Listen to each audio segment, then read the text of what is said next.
идеята на асоциацията, и аз като на NPR, е да обединява нашата общност и да бъдем също така и по-разпознаваеми сред американците. И основната идея на този български фестивал за култура и изкуства, който се организира по повод 24 май, е точно това.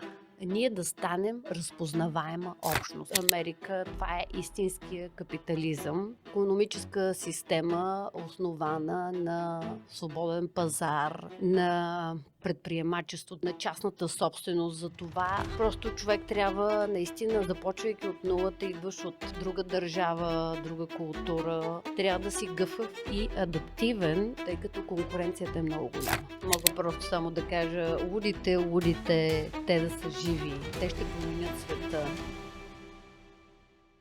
Добре дошли в Америка по български, подкаста, в който разказвам истински истории на истински българи в САЩ. Пътя, предизвикателствата, успехите, уроците зад американската мечта.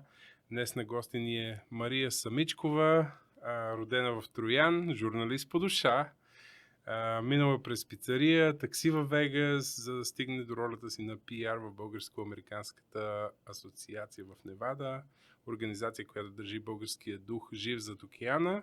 Ще говорим за смелостта, да започнеш от нулата, за идентичността далеч от родината и за мисията да обединиш цялата българска общност в Америка.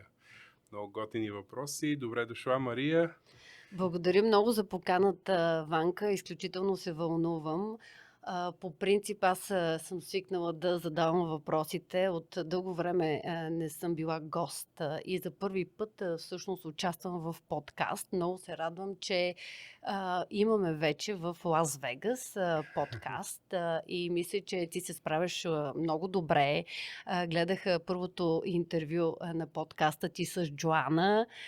Изключително приятен събеседник. Много добре се получи. Пожелавам ти успех в това начинание. Ние определено имаме нужда от медия тук в Лас Вегас и се радвам, че имаме щастието, че ти си тук при нас и че можеш да отразяваш българските събития, новини и също така да се докоснем до интересни български истории на наши мигранти, които наистина има какво да разкажат и за имигрантския живот в Америка като цяло, и за Вегас. Вегас всъщност е много интересно място за живеене. Така, да. И аз съм тук от 2007 година, от 2017 съм пиар на Българо-американската асоциация в Невада.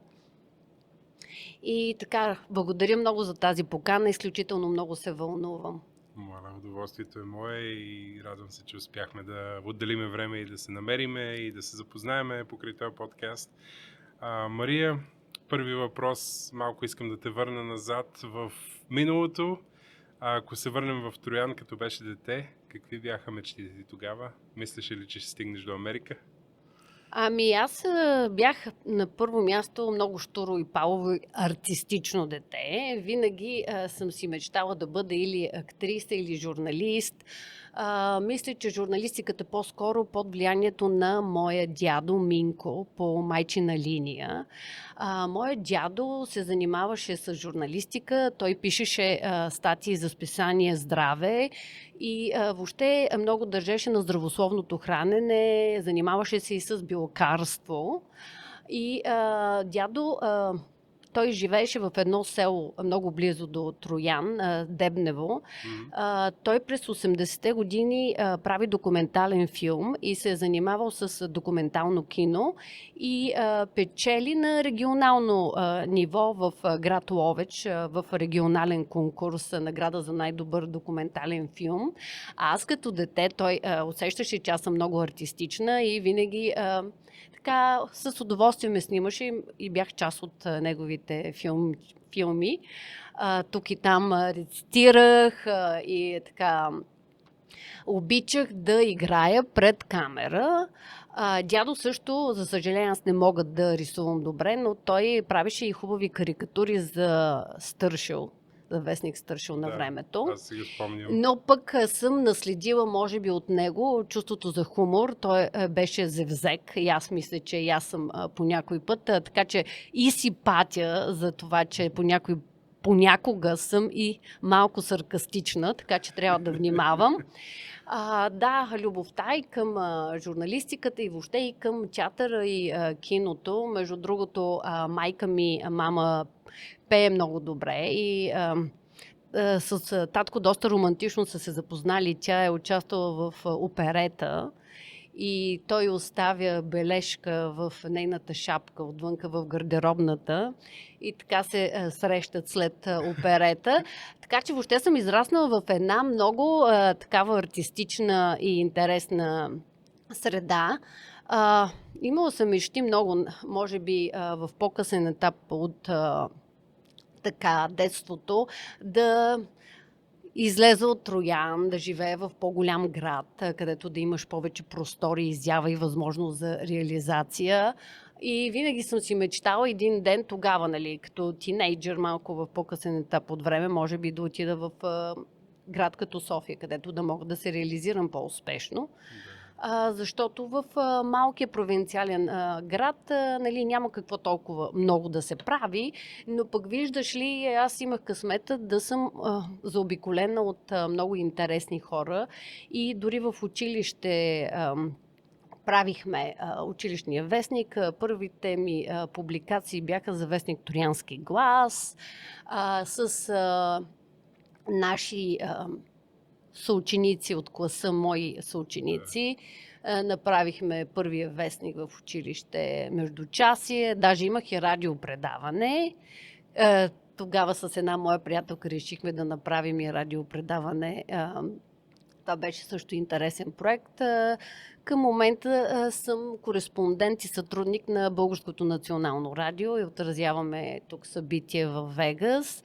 Много ще се радвам да работим по съвместни проекти. Сигурна съм, аз имам нужда и от помощ от човек като теб и съм изключително благодарна, все едно Господ е изпратил да си тук във Вегас, защото за мен е много важно да работя и да колаборирам с хора, които имат отношение към медиите. Да. И ти ми вдъхваш наистина голямо доверие. Без да те познавам отпреди, искам да ти кажа, че ти си много харизматичен и излъчваш много топлина, доброта и това е много важно да предразполагаш гостите ти. Това е само началото на твоя подкаст, но аз виждам светло бъдеще и съм абсолютно сигурна, че ще ставаме все по-големи и по-хубави и интересни теми на разговор. Ще се водят тук, ще се обсъждат много интересни и важни проекти, които ще бъдат и важни за нашата общност тук и за популяризирането на българската общност в Америка като цяло. Благодаря ти. Аз пак казвам, на шега го почнах този подкаст. Отдавна съм част от друг проект, който се казва Vegas Voices за англоговорящите зрители, ако искате да го погледнете в YouTube. Вече 60, по-скоро около 70 епизода имаме там и това беше така, което ме запали подкастинг. Наистина се намирам себе си в подкастинга. Обичам аз да говоря хора, обичам да се запознавам с различни хора, обичам да чувам интересни истории. И така ми дойде на шега на майтап идеята да почна български подкаст, защото аз знам, че българите в Америка имаме страхотни истории. Всички сме минали през много перипети, препятствия, изживявания да сме тук. Ти вече 19 години, аз тази година ми е 20 години, откакто за първ път стъпих в Америка. 15 откакто дойдох тук да живея напълно за постоянно. И въобще така се случват нещата без непланирано някой път, но според мен ще е уникален подкаст. Много, много добри отзиви от първи епизод. Сигурен съм, че ще има уникални отзиви от втория епизод също. Кажи ми ли малко повече, като тръгна ти за Вегас 2007 година, имаше ли план, имаше ли вяра, какви бяха емоциите, как се случиха нещата? Да, всъщност моята майка живее в Лас Вегас от 98 година и аз дойдох при нея всъщност на ваканция. Първоначално не съм планирала да оставам тук. Аз тогава бях млад репортер в вестник 168 часа. Беше ми така широко около врата, купонджийско, партията купони, никога не са ми липсвали. Тогава отразявах и светската страница салон на вестника и много често посещавах коктейли, партита. Въобще в живота ми беше много интересен и забавен в България преди да дойда. Мама ме покани тогава и тя каза, ако искаш ела да разгледаш поне и ти ще си прецениш каквото мислиш. Сега истината е, че в България журналистиката не е добре платена и преди, особено когато аз работех като млад репортер. Така че благодарение всъщност на моята майка, която работеше и живееше тук в Лас Вегас, аз имах добър стандарт на живот в България и си го признавам. Да. И единствено дете, така че в определени отношения съм била и малко галеница на съдбата. Когато обаче дойдох тук, аз вече бях на 27, току-що завършила университета, магистратура, бях приключила с учението в университета.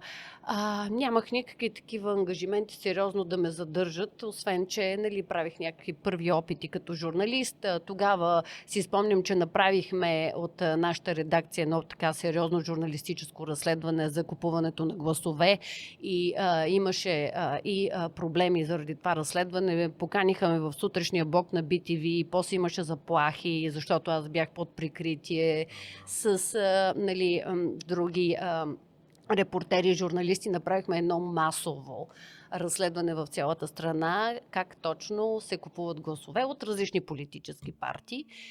И всички тези стресове около работата ме накараха сериозно да се замислят. И от друга страна, когато дойдох тук в Вегас, аз видях колко много работи майка ми, колко всъщност си е труден живот. И мама беше тогава сама. Работеше на 2 работи в казино и почивните дни в пицария. Тогава имаше къщите бяха много скъпи, много често хората имаха и по 2 моргиджа и тя така доста работеше, за да се справя. Това е преди кризата? Това е, да, точно преди кризата. Аз обаче ударих джакпота с кризата и ще ти кажа какво се случи. Всички хора масово си изгубиха работата, лей-оф по казината, не наемаха, съответно не успяха да си плащат и моргиджа и си изоставиха къщите. Мама си продаде къщата на Шортсел, обаче до нея е една по-голяма и хубава къща. Аз бях млада, току-що родила. И аз се запознах с мъжа ми тук в Лас Вегас.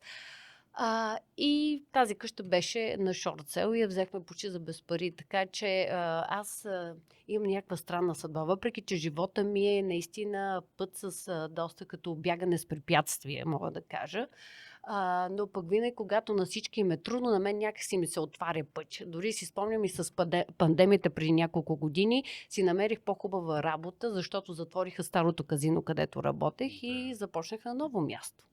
С фултайм на много по-добра позиция, така че всяко зло за добро. Но тогава това беше основната причина да остана в Америка и да помогна на майка ми. Започнах от нулата. Започнах работа в една пицария, която я държеше приятелка на мама. Но точно поради тази криза в икономиката, малкия и средния бизнес наистина имаше доста трудности на ръба на оцеляването. Много плази, шопинг центрове буквално фалираха и затвориха. Никой не наемаше бизнеси там. И много от малки и средния бизнес фалира. Затова по онова време аз по принцип съм доста прагматична, гъвкава и адаптивна. И се наложи да започна да карам и такси. Тогава все още стабилен бизнес беше този таксиметровия бизнес. Да, нямаше Uber. Нямаше лифт, нямаше Uber и на всичко отгоре, въпреки че имаше криза в Вегас, икономическа и то много сериозна, все още големи конвеншени тук се организираха. Идваха хора от цяла Америка, от цял свят. Да. И също друг плюс беше, че тогава нямаше много конкуренция и винаги имахме и хубави бакшиши от стриптиз клуба. Така че Да, когато да. оставиш клиент в такъв стриптиз клуб, примерно няма да казвам, за да не рекламирам, бакшиша един човек да остави таксито беше между 80 и 150 долара. Да, Това ти е само бакшиш. Нали? да. Работеше се много. Аз работех по 12 часа и нощна смяна. Карах такси от 4 след обяд до 4 сутринта. И имаше един период, когато и бях бременна и през цялото време работех. Но това е, знаеш, Америка, това е истинския капитализъм.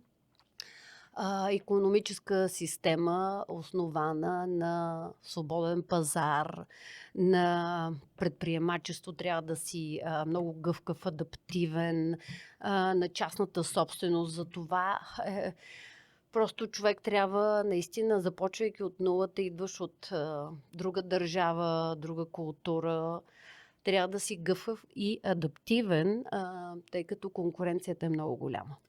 Аз първата ми работа беше миех чини за 2 години, който е бил в дишпита, му казва тук, знае как е това, не е уникална работа, не е американската мечта, но трябва да се почне от нулата. Ти си завършил в България политология. Имаше ли момент, в който като си каза, дали било в таксито, дали в пицарията, си каза как се стигна до тук, дали да не се прибирам обратно 168 часа? Имаше ли момент такъв или Вегас винаги ти е бил? Не, аз честно казано съм човек, който наистина не съжалява за нищо. Отварям нова страница. Ако едно образование или една диплома не ти служи към днешна дата в практиката и не ти е полезно, тогава по-добре е да се преквалифицираш към нещо друго. Аз веднага си мислех какво да направя още, за да започна да правя повече пари в Америка, да съм по-успешна. И реших тогава да изкарам едни курсове за барман. Да. И да се опитам да пробвам някъде в казино. Защото тогава се правеха и продължават, нали, да се правят добри пари от барманство и коктейл сървър. Аз всъщност работя като коктейл сървър. Сервирам коктейли на казино флор. Да. В казино и тогава си мислех, може би е време след таксиметровия бизнес да започна да работя в казино, защото това е опасна работа да караш такси. Аз съм имала няколко неприятни случки в таксито. Нападната веднъж от две много млади момичета, които бяха така, може би, intoxicated. Да. И така дадох сметка, че може би е добре да започна работа в казино. Разбира се, не става веднага и не става лесно. Минах през доста интервюта, тъй като нямах някакви връзки и контакти тогава. Да. И се наложи в началото, тъй като когато започнеш в казино, по принцип винаги си на on-call или екстра борд. И не ти, това означава, че нямаш пълен работен график, фултайм, не работиш нали, а си на повикване. Да. За тези, които не са запознати с системата тук в казино бизнеса, как работи. И много често ти не работиш повече от 20 часа на седмица, което е крайно недостатъчно, за да се издържаш. Затова съчетавах и такситата. 2 дни карах такси и 4 дни работех в казино. Това за около 6 месеца. И така, но човек трябва да е гъвкав и адаптивен. Както казах, ако едно образование не ти върши работа и една диплома, просто се преквалифицира и започни с нещо ново. Не се притеснява от новото начало и човек трябва да е много гъвкав и адаптивен, особено в Америка. Защото иначе системата те изплюва. Ако ти лежиш на някакви стари лаври от преди години, какъв си бил в България и така нататък, много трудно ще може да свикнеш първо тук. Затова и много имигранти не издържат и се връщат обратно. Има го този момент. Има го и този момент. Така е. Не всеки може да се адаптира лесно, да. Със сигурност, да. Не е за всеки. Има хора. Аз съм привърженик по принцип на всеки си намира място в света. Хубаво е да пробваш, да видиш дали е за тебе. Не се страхувай да опиташ. И ако е за тебе, окей, хубаво. Ако не е за тебе, България винаги е там, нали? Разбира се, аз Но- също така разсъждавам. Аз съм много отворена към хората и всеки преценява за себе си какво работи за него. Да. И къде се чувства щастлив. Да, Това е така най-важното. Кажи ми, ти от години работиш в казино, също от такситата. Какво те научи Вегас за хората? Ох, да. Значи, научи ме, че всъщност малко, може би, тъжно ще прозвучи, но Вегас е града на самотниците. Града, който никога не спи. Аз виждам много често, защото работя от години, повече от 13-14 години, само в локал казина. Много отрудени хора след работа, още с униформите. Те, примерно, американците тук и въобще хората в Вегас обичат след работа да отидат на казино да поиграят малко на Да. машинките. Понякога отивам на работа, аз работя вечер от 6 вечерта до 2 и същите хора ги намирам дори там на следващия ден някои. И просто техният живот минава в казината. Или аз си тръгвам вече в 2 часа и те все още са там на машинките и продължават да играят. Да, града на самотните души, за съжаление, да. Да, има го този момент със сигурност. Аз доста колеги мои с старата ми работа имаха проблеми с хазарта и завършиха неприятно, нали? Загуби се къщата, жената, така нататък.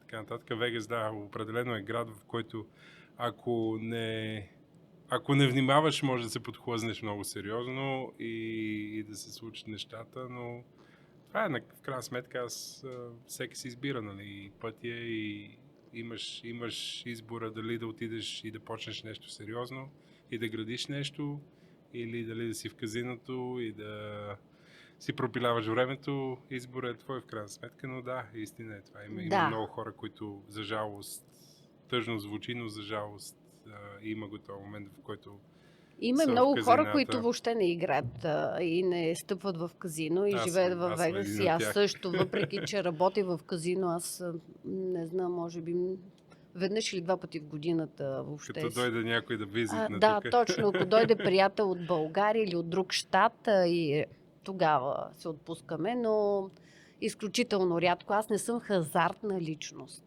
Но пък, разбира се, си харча парите за други неща. Моята страст са пътуванията. Така че аз обожавам да пътувам и гледам винаги с мен да е моя син, който има щастието да разгледа доста страни и България и да го запознае с българските така забележителности, исторически, географски забележителности и паметници на културата, така че всеки път, когато се прибираме в България, ние избираме различен град и различен така интересен обект за разглеждане. Супер. Колко често се прибирате в България? Ами почти всяко лято. Миналата година бяхме в България лятото за 1 месец. Качихме се на Седемте Рилски езера. Беше уникално преживяване. Много се заредихме. Това беше и за мен. За първи път се качвам горе на Рилските езера и беше уникално. Преди 2 години посетихме Габрово и Етъра. Много красиви. Уникално наистина място. Точно ти се връщаш към корените си, към своят бит, култура за наятите. Разбира се, и Царевец във Велико Търново, и музей на восъчните фигури. Тези хора, които имат деца, ти също, твоето детенце още малко, доколкото знам, и още му е рано, но след някоя друга година можеш да му покажеш и музей на восъчните фигури във Велико Търново. Той е много хубав музей. В Троян нашия музей изключително модерен и съвременен. Е много хубав и там сме били. Освен това, лятото, когато беше малко по-малък, с един негов приятел от Вегас, отидоха на училище по занаяти в Троян, всъщност в село Орешак. където е и третия по големина манастир в България, Троянския манастир, един от най-хубавите манастири, където аз съм кръщавана. Така че Николас е християнин, той е кръщаван, но не в нашия манастир в Троян, а тук в Сръбската църква, защото, за съжаление, ние все още нямаме наша църква. Да. Но от дълго време го коментираме с българи тук, наши общественици. Така, ще бъде хубаво да може да съберем средства, защото всичко става с много средства. Така е, да. И да се направи и една българска църква в Лас И ето, Вегас. ако слушат спонсорите, Да, точно. може Имаме да се нужда от включвате. подкрепа, така че за хубави каузи просто трябва да си имаме по-голямо доверие, да сме по-обединени. Това е много важно за една силна българска общност. Така е. Така е. Да. Аз затова ти правя евала, деца вика на български, че си част от тая общност и че се опитваш да държиш духа. Аз навсякъде те виждам, преди да те познавам, също те виждах на Фейсбук, на някъде, където има някакво събитие, българската общност в Америка, ти си или пишеш, или си там, или и двете. И много вдъхновяващо. Знаеш ли, аз обичам да подкрепям хора, които наистина дават сърце и душа за поддържане на българската култура и традиции. Знам, че за много от тях не е лесно, защото Вегас е 24/7. Града, който никога не спи, и хората работят, както мен, различни смени. Познавам и много хора, които се занимават и с образование. Доскоро имахме 3 неделни български училища. Първо българско училище Васил Левски, което е първото българско училище на Западния бряг в Америка. Сега имаме 2, за съжаление. Първо българско училище Васил Левски преустанови дейността си за 1 година. Така че, доколкото знам, ако някой ни слуша, ако има интерес, може да се свържи с госпожа Йорданка Атанасова, която държи правата върху училището, и да разбере повече подробности. Ако някой проявява някакъв интерес, това го знам от нея. Имаме си детска академия Родна реч с ръководител госпожа Радостина Бояджиева и най-новото ни училище тук в нашия град Българче. Мис Диана, тя е ръководител на училището, Диана Николова, и всъщност тя се занимава и с театралната трупа Джуджета в чекмеджета и малките деца, които са артистични. Много те име. Да, Джуджета в чекмеджета могат да се свържат с училище Българче и госпожа Диана Николова. Имаме много активни българи. Най-много искам да благодаря на страхотните ни ресторантьори в града. Ще започна с Румен Стефанов от собственика на Бесо. Се надяваме да е гост тук скоро. Да, точно. Той заслужава да бъде гост. Аз преди няколко години направих едно интересно интервю с него. Той ще бъде много интересен събеседник, защото той знае много за историята на града и има да разкаже много интересни неща, но ще го оставя той да го направи.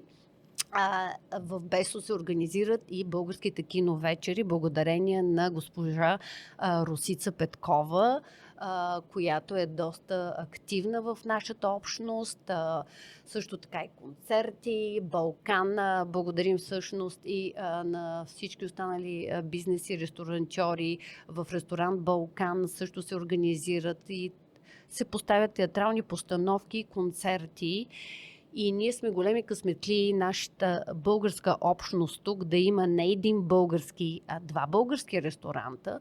Да. И в тази връзка ще ви кажа защо. Ще отворя една скоба, че всъщност да се наеме зала, театрална зала, да се постави една постановка или киносалон да се наеме в Вегас, това е изключително скъпо удоволствие. И много често не си заслужава, защото ти не можеш да избиеш разходите си. Да.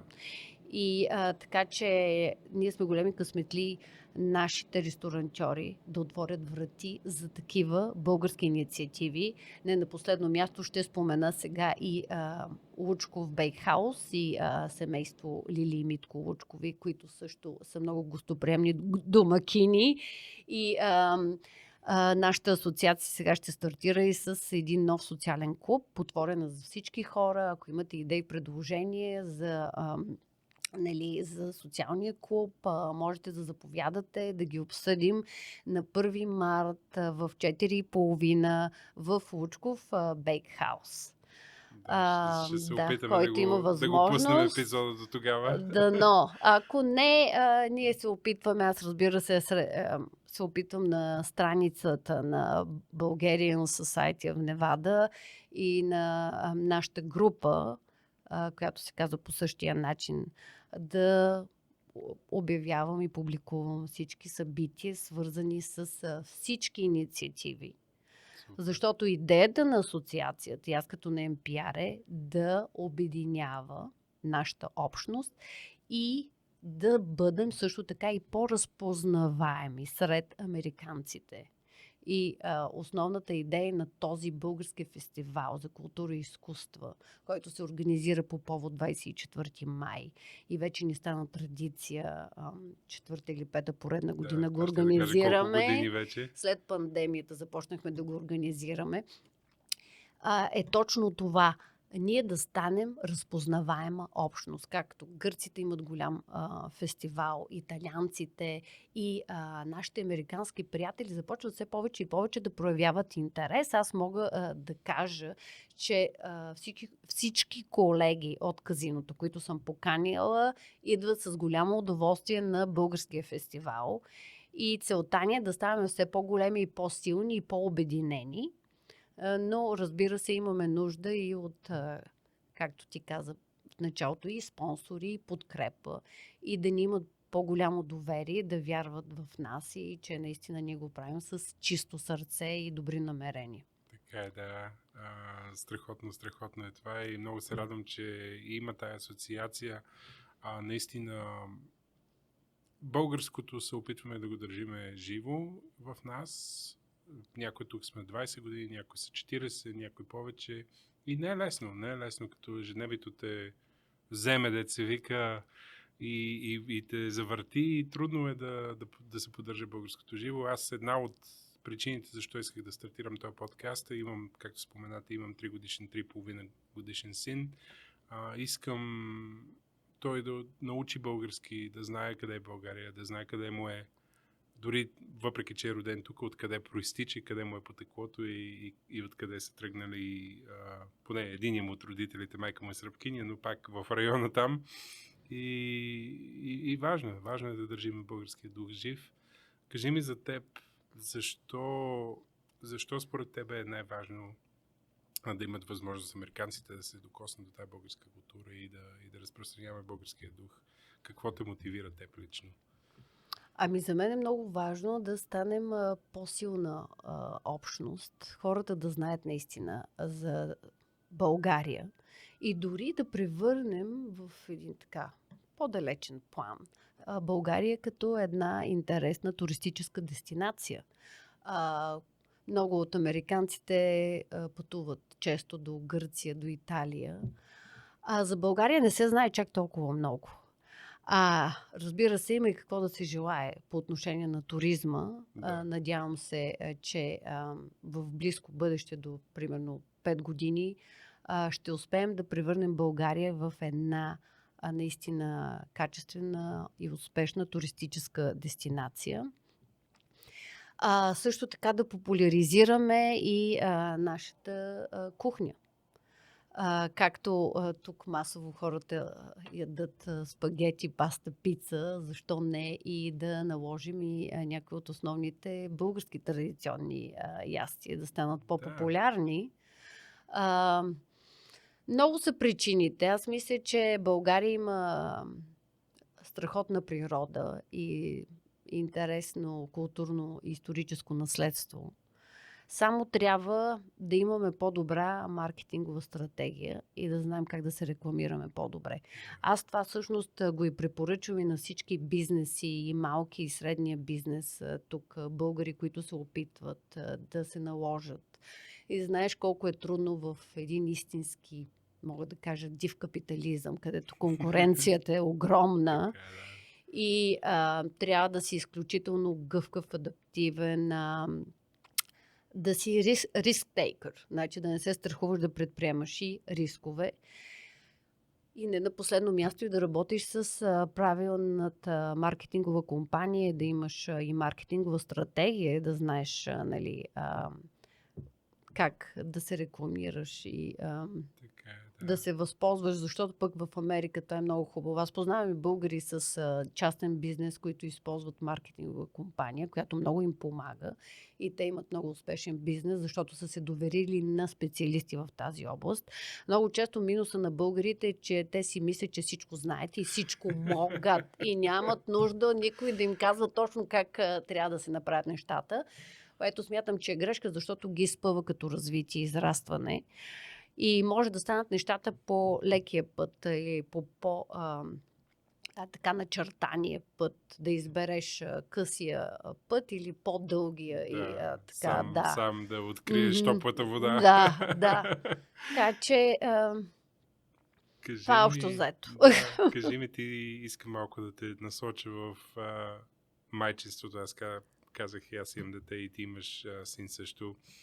Как се отглежда дете между две култури?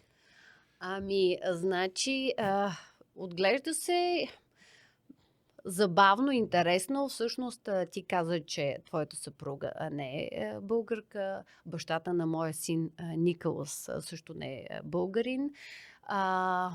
Аз имах възможността още от малък така да говоря в България. Той много обича България и моето мото е опознай родината, за да я обикнеш.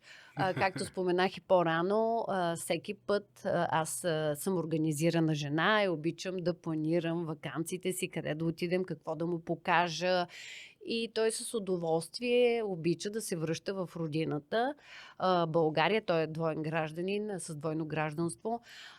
Но същото това го правим и тук в Америка, защото аз обичам Америка. Да. Той е роден тук. Той е по-скоро в Вегас. Има малко по-трудности да комуникира на български език, но се справя много добре. Има много приятели в България, с които със съвременните технологии са си постоянно в разговор, в чат, играят си видеогеймс. Сега децата, знаеш, са по-скоро индор. Те си стоят вкъщи на компютъра и на лаптопа и си играят някакви видеогеймс. Доколкото при мен, когато аз бях дете, аз затова съм много по-така общителна и контактна, защото детството ми като дете е минало навън сред хората. И аз затова обичам хората. И още от ранна детска възраст едната ми баба работеше на почивна станция в Троян. И там се срещах с деца от цялата страна. Запознавах се с много и различни деца, някои с специални нужди, глухи, слепи, така че съм си играла и с тях и съм въобще много по-широко скорена. Колкото сега децата са малко някакси фокусирани върху определени неща, които само ги интересуват.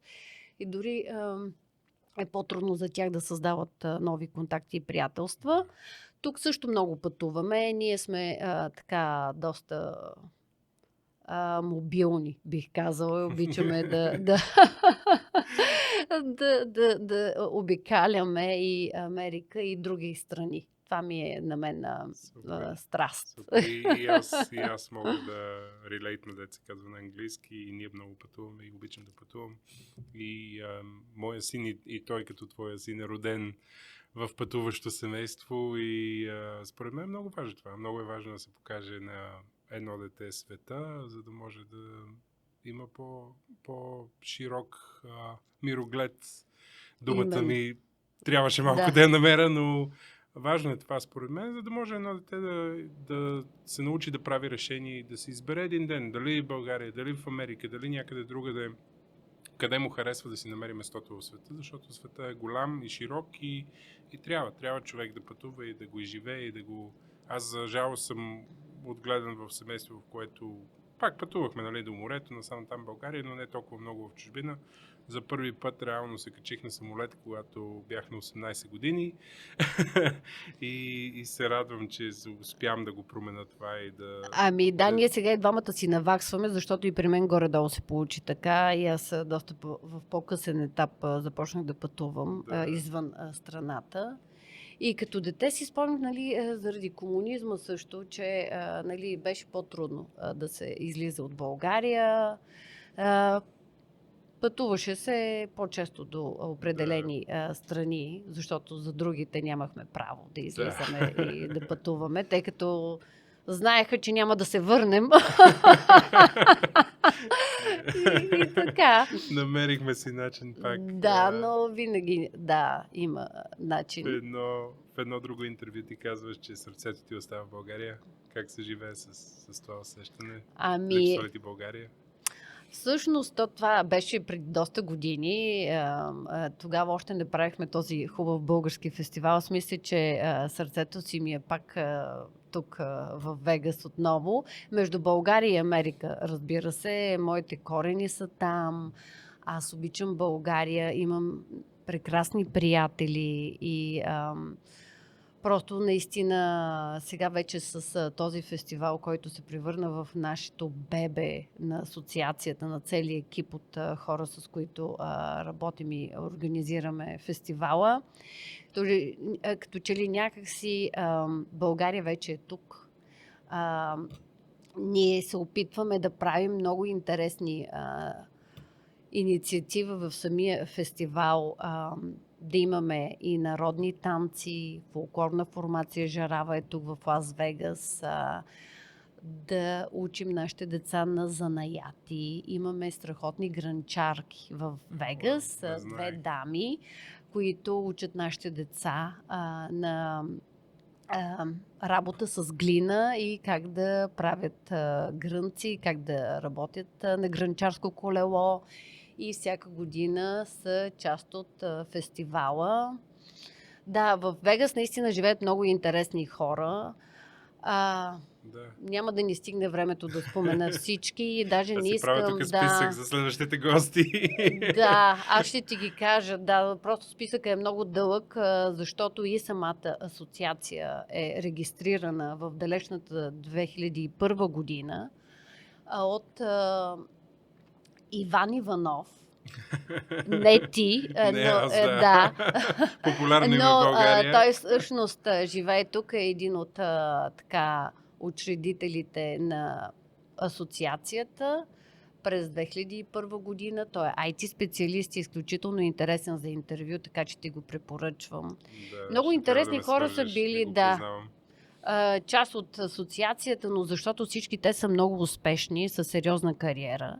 И имало период от време, когато са били по-активни, после такива периоди, където не са имали възможността реално да съчетаят и двете, сериозната кариера и професия с работа в асоциация, но веднага ще спомена поне няколко от тях. Известната наша певица Кичка Бодурова, тя е била за кратко председател на асоциацията. Адвоката Кристина Крилчев също е била част от асоциацията, предполагам, че я познаваш. Да, изпратил съм и няколко клиента. Да. И още много други интересни хора, които са доста успешни в тяхната сфера, в която се развиват и работят.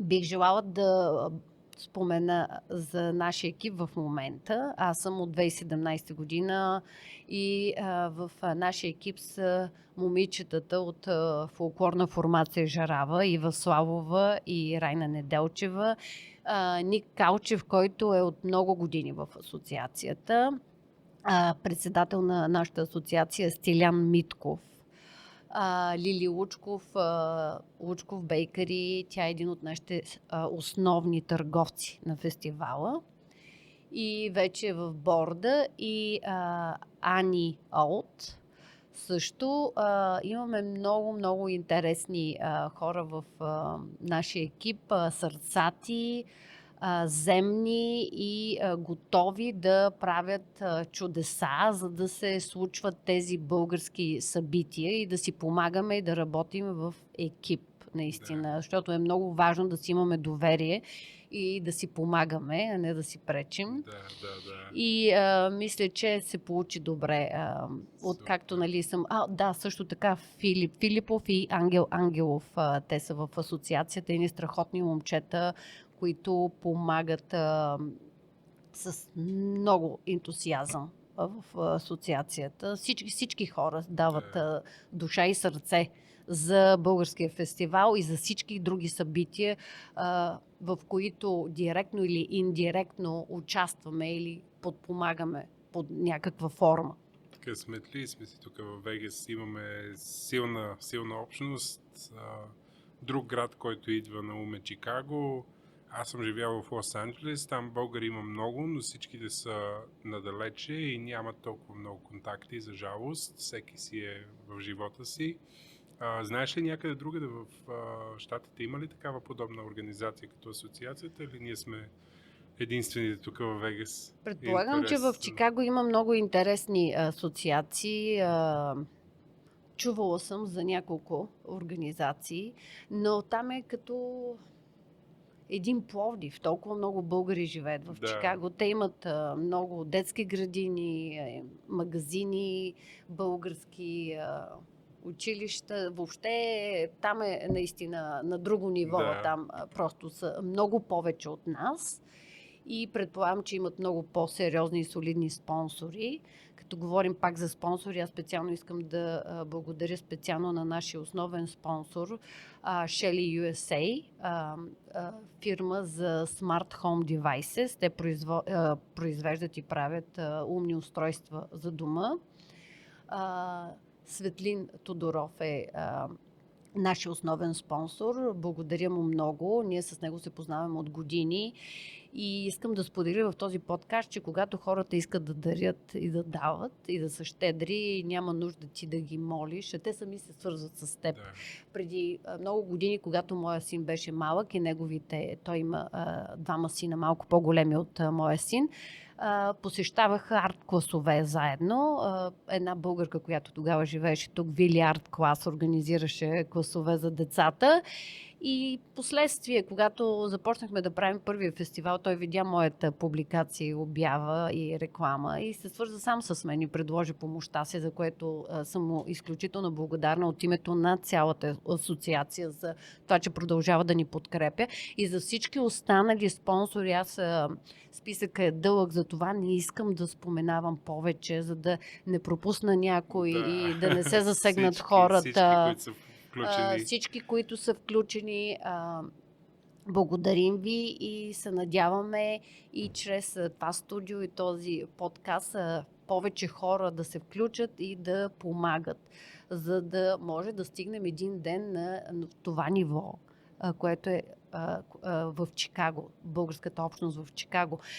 Ние си мечтаем и сме си говорили с много българи тук в нашия град да направим бюст-паметник на Васил Левски, да имаме културен център. Сега си мислим покрай фестивала, който организираме, да започнем да правим и BG Expo, Business Convention, където да се канят повече бизнеси от Америка и от България, от всякъде. Защото Вегас е много подходящо място за български конвеншън, BG Expo. Да, имаме и много българи, които имат бизнеси тук. Аз включително съм един от тях и хубаво е да се подкрепяме един друг. Кажи ми за следващите 5 години каква ти е визията за... Казвам по-малко, нали, за експото и за тия неща, но какво е реалистично за теб и какво искаш да се случи следващите 5 години? Това вече зависи от всички нас. До каква степен те ни имат доверие и са готови да помагат и имат желанието наистина да дарят и да направим уникални неща за нашата общност. Като Български културен център, както споменах, да се събере всичко на едно място, да имаме читалня, библиотека, училище, църква. Ние поне в това отношение относно нашите неделни училища сме много привилегировани. Да. Има много активни дами, които се занимават с образованието. Тук на нашите деца ги учат на българско, учат мое писмо. Вече споменах за тях, което е наистина прекрасно.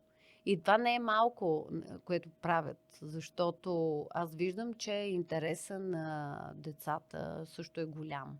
И те с удоволствие, дори когато съм правила интервюта с тях по повод 24 май или пък 3 марта, различни събирания на нашата общност, те с интерес дават интервюта и разказват, пеят на български и се изразяват много добре. Много добре, което означава, че и родителите също имат желанието техните деца да знаят български език и да са така по-близо до нашите корени и традиции. Много готино. Настръхвам. Да, наистина, и аз също. Кажи ми за теб какво означава на лично ниво американската мечта днес? За старите имигранти, дори за не само български имигранти, като цяло погледнато, тази държава Америка е създадена от предприемачи, хора, които идват тук и започват да градят от нулата. Да живееш спокойно, за мен това е, да имаш добър финансов стандарт на живот, добър стандарт на живот, това е много важно.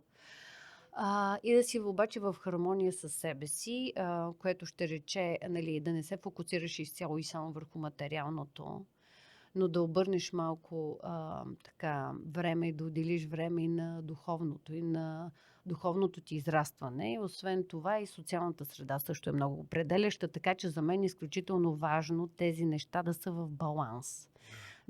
Да имаш някакъв стандарт на живот, финансово, да можеш вечер като си легнеш да не се притесняваш и да мислиш само за сметки, да ти остава време, като говоря хубава социална среда, да имаш интересни срещи с интересни хора, да обсъждате проекти, нови неща, да създавате нещо, което е важно за нашата общност, примерно. И да не забравяш духовното и да имаш време и за семейството и за твоето семейство и деца. Това е много важно, защото времето лети. Вегас е град 24/7. Аз, за съжаление, смятам, че затова и във Вегас има много самотници, включително и аз слагам себе си в тази група и дори моя син, който всяка вечер стои сам вкъщи. И аз мисля, че той е доста ощетен поради това, че аз работя вечер. А времето ни е най-ценно, защото времето ни е ограничено. И е хубаво да си показваме повече любов и да си отделяме повече време за близките хора. И така че аз трябва да си наваксам, защото времето лети, а пък така ни мина набързо живота в Америка близо 20 години.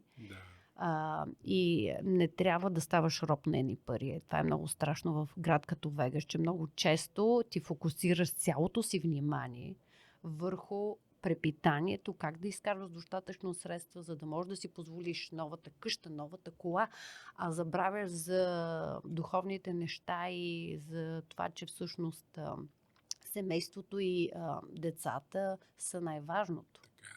Така е. Поне за мен. Да, аз също мога да съм с тебе на тая същата тема. Времето е нещо, което никога няма да се върне. Използвайте го пълноценно.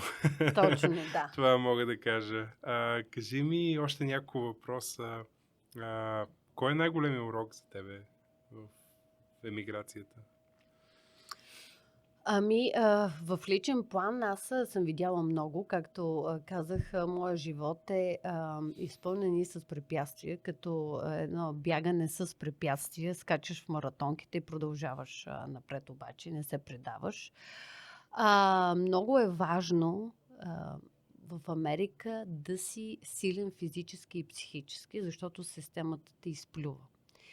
И ако така, да можеш да намериш сили да преодоляваш трудностите и препятствията и да вървиш напред. Защото аз съм стигала и до дъното на пъкъл, се каже. И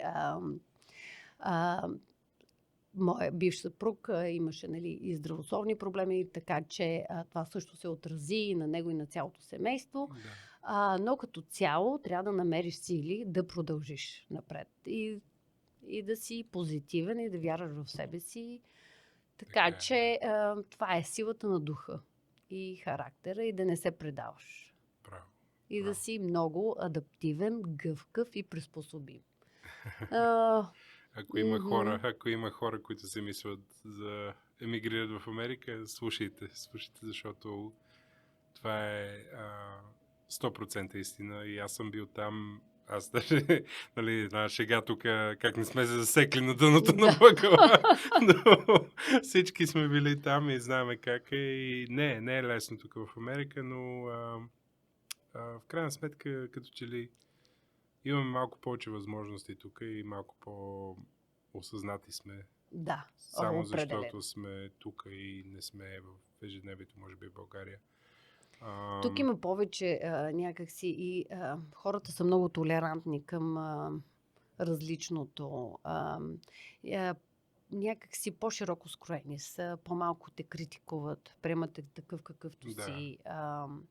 И ти дават шанс. Ако те видят, че ти работиш добре и се справиш, ще ти дадат шанс. В България все още това не ми харесва, че трябва да познаваш определени хора, да имаш контакти, да започнеш от нулата е много трудно и ти слагат много спирачки. И това е. Тук е наистина имаш по-голяма възможност да се реализираш без гръб и протекции от някой. Така е. Има много истина в това. Последен въпрос. Аз знам, че синът ти невероятно ще го гледа този подкаст и сигурно в бъдеще може би ще го изгледа пак. Какво би искала да разбере за твоя избор да живееш в Америка и за усилията ти да запазиш България в сърцето му? Аз въобще не съжалявам, че избрах Америка. Никога не ми е било лесно. Той знае. Обаче ние с него сме много близки, си споделяме всичко. Имаме много открита комуникация. Така че аз мисля, че избрах правилния път, дори малко по-труден.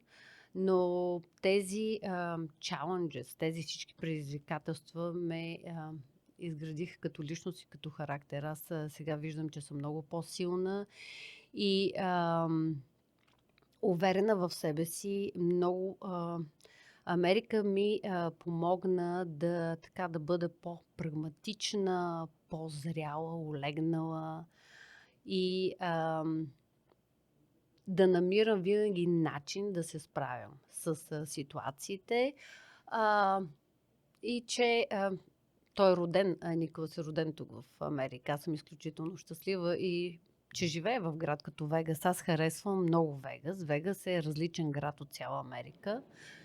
И климата ми допада, уникално място за живеене. Един модерен град. Харесва ми това, че има ентертеймент, толкова много концерти, шоута, ресторанти, заведения. Аз обичам също и да излизам и да опитвам различна храна. И климата ми дори допада, въпреки че понякога, нали, лятото е трудно за издържане, особено навън. Обаче, иначе dry heat, не е както в Флорида, не е толкова влажен климата.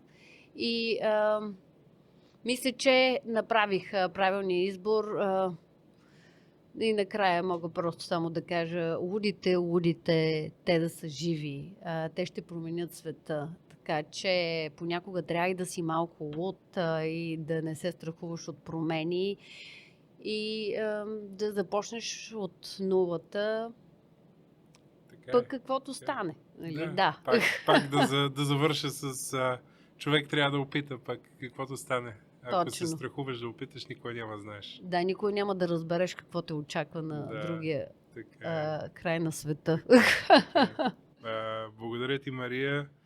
Това беше втория епизод на Америка по български. Мястото, където българските истории зад океана намират своя глас. Ако тази история те докосна, сподели подкаста, прати го на приятели, последвай канала.